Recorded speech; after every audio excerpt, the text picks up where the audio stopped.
Apple is about to release the first iPhone that can be folded in half. And to be honest, it could be the most important phone launch in years. Because Apple did something that no other foldable phone maker has tried to do before. It's not the screen or the chip. It was simple to fix.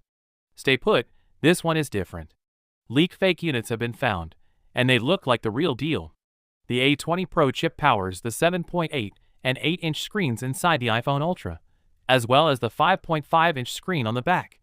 It will likely come out in September, at the same time as the iPhone 18 Pro, and will start at about $2,000.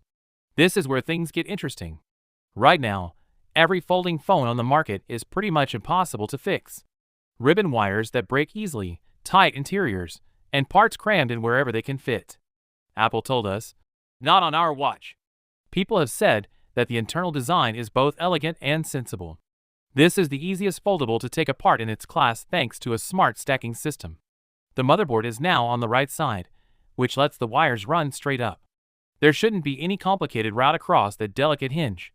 It's like night and day when you compare that to the Gallery Z Fold or the Pixel Fold line. This smart layout inside the phone made room for the biggest battery ever put in an iPhone, 5,400 mAh, in a thin, folding body.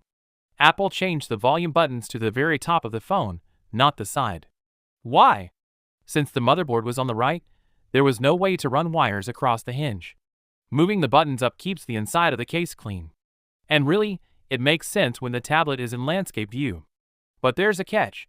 You're reaching for the top of the device with your pointer finger when you fold it into phone mode and try to change the sound with one hand. That's not good. On the right side, there's a power button that can also be used as in Touch ID.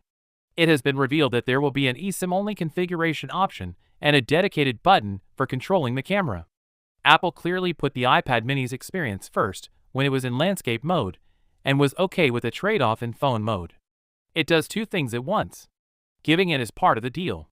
In the end, this is what happened. Apple did more than just make a tablet. They said something.